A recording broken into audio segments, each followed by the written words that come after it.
जय जय महालक्ष्मी का शिखंड त्रिशक्ति। काफ़ी दिनों के बाद आप सबके सामने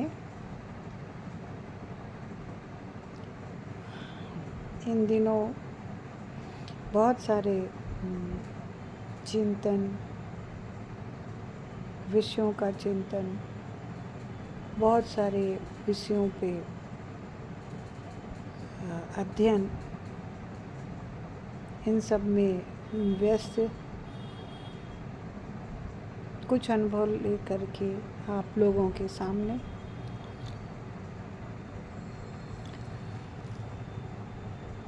विगत एक महीने से मैं बस हर मिलने वालों से जितने लोग आए अपनी अपनी समस्याओं के साथ या काम के सिलसिले में जब भी मैं बाहर गई, एक मन पढ़ने की कोशिश कि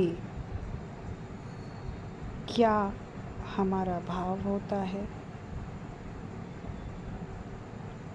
अक्सर हम लोगों ने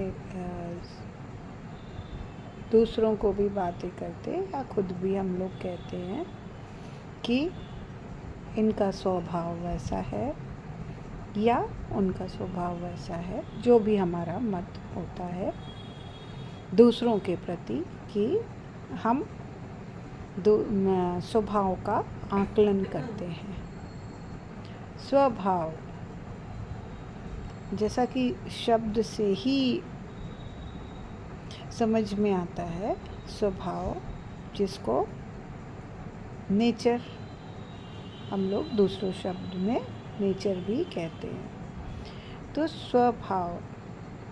स्वभाव का अगर हम लोग वास्तविक अर्थ समझें तो स्वभाव का अर्थ होता है स्व यानी खुद का भाव, स्वभाव। तो आज हम लोग इसी पे चर्चा करेंगे, स्वभाव पे। स्वभाव यानी अपना भाव, अपनी प्रकृति, नेचर यानी प्रकृति, हमारा जो मूल है, हमारी जो जड़ है, हम खुद जो अपने अंदर एक ऊर्जा लेकर वास करते हैं, एक एनर्जी जो हमें हमारी सोच के आधार पर पॉजिटिव या निगेटिव करती है। साधारणतः हम लोग दूसरों का आकलन बहुत जल्दी करते हैं कि इनका स्वभाव ऐसा है या उनका स्वभाव ऐसा है। निश्चित तौर पे आप सभी हर तरीके के मनुष्यों से मिलते हैं जिनका आप मन में भी आकलन करते हैं कि इनका स्वभाव ऐसा है। कई बार आप लोग किसी काम के सिलसिले में किसी के पास जाते होंगे तो आपको वहाँ जाते ही एक पॉजिटिव एनर्जी फील होती है और कई के नहीं भी होती है। एक खुद में पता लगता है कि यहाँ से नेगेटिव वाइब्स आ रही है। तो इसकी उत्पत्ति यानी ऐसी वाइब्स कहाँ से आती है? निश्चित तौर से हमारे अपने स्वभाव से आती है। जैसी भी हम सोच रखते हैं, हमारी बॉडी में, हमारे शरीर में वैसी तरंगें उत्पन्न होना शुरू होती हैं और वैसी ही एनर्जी क्रिएट होती है, जिसके आधार पर हमारा शरीर हमारे सारे चक्रों को एक्टिव करता है और वैसी ही वाइब्स हमारे शरीर द्वारा छोड़ी जाती है, जिसका कि प्रभाव हमारे सामने बैठे हुए व्यक्तियों पर पड़ता है। हम अपना स्वभाव जैसा रखते हैं, उसका पूरा असर हमारे संपूर्ण शरीर पे, हमारे मस्तिष्क पे, हमारे चेहरे पे, हमारे संपूर्ण शरीर पर 100% पड़ता है। कई बार हम लोग मन में कुछ और ख्याल रखते हैं और सामने से कुछ और बोलते हैं। कोई भी सामने बैठा हुआ है व्यक्ति, उस समय उसकी बातों को स्वीकार करते हैं, परंतु हमारे मन में कुछ और चलता है। ये हमारे स्वभाव की ही देन होती है। कई बार ऐसा होता है, हम अपने स्वभाव के इतने अधीन हो जाते हैं कि हमारी सोच, हमारे विचार, सब कुछ उसी के अनुरूप, उसी के अधीन चलता है। अक्सर आपने सुना होगा कि कई लोग कहते हैं कि हमको ऐसा मत समझो, हमको वैसा मत समझो, हम ऐसे नहीं हैं, हम तो ऐसे ही हैं। एक आप यूँ कह लीजिए कि एक अहंकार की भावना उत्पन्न रहती है बातों में या समस्त व्यक्तित्व में।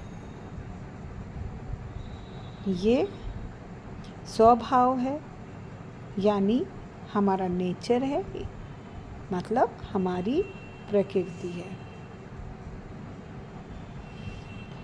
अब आते हैं इसके परिणाम पे। निश्चित तौर पर हम अपने स्वभाव के अधीन होते हैं, पर उसके परिणाम से बिल्कुल भी वाकिफ नहीं होते हैं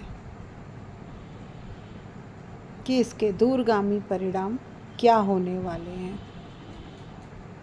हम अपने स्वभाव के कारण बहुत सी जगह पीछे होते हैं, बहुत सी जगह रिश्तों को नहीं समझ पाते हैं, बहुत सी जगह सही को भी गलत समझ बैठते हैं, क्योंकि हम अपने स्वभाव के अधीन होते हैं, जिसका कि परिणाम क्या मिलता है। कभी ये आकलन करने का विषय है कि हम अपने स्वभाव से ही कितने पीछे होते हैं और कितने आगे बढ़ते हैं। अगर आपने अपनी प्रकृति, अपना मूल, अपना स्वभाव ईश्वर के दिए हुए आचरण व्यवहार के अनुरूप रखा, निश्चित तौर पर ईश्वर हमारे साथ होंगे और हमारे हर उस कर्म में जो हम अपने दैनिक जीवन में सुबह से लेकर रात तक अपने क्रियाकलापों में व्यस्त होते हैं, उसमें साथ देंगे। हम अपने स्वभाव के कारण कई ऐसी गलतियां करते हैं जो प्रकृति के खिलाफ होती हैं। तो निश्चित तौर पे जब हम अपनी प्रकृति को खराब करेंगे तो परिणाम क्या मिलना है, इससे आप सभी अच्छी तरह वाकिफ होंगे। और आप अच्छी तरह समझते हैं कि अगर प्रकृति से छेड़छाड़ होती है तो उसका परिणाम भुगतना पड़ता है, चाहे वो जिस रूप में। ईश्वर ने हम मनुष्यों के लिए इतनी अच्छी व्यवस्था बनाई है। ईश्वर जब शिशु रूप में मानव जीवन में प्रवेश देता है तो एक बच्चा जब पैदा होता है उसको स्वभाव, खुद का भाव नहीं पता होता है।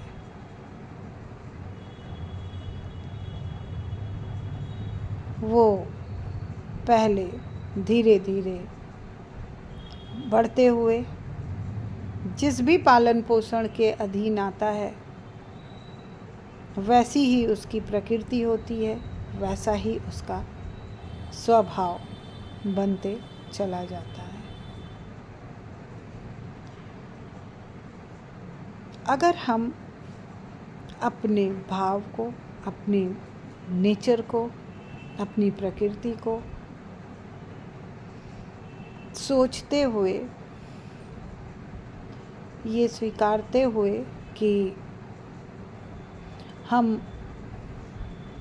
हमसे जो भी हुआ हो, ये जीवन चक्र है, जो भी भाव हम रखें, जब भी हमको मौका मिले, हम अपने जड़ को, अपने मूल को, अपने स्वभाव को प्रयास करना चाहिए कि उसको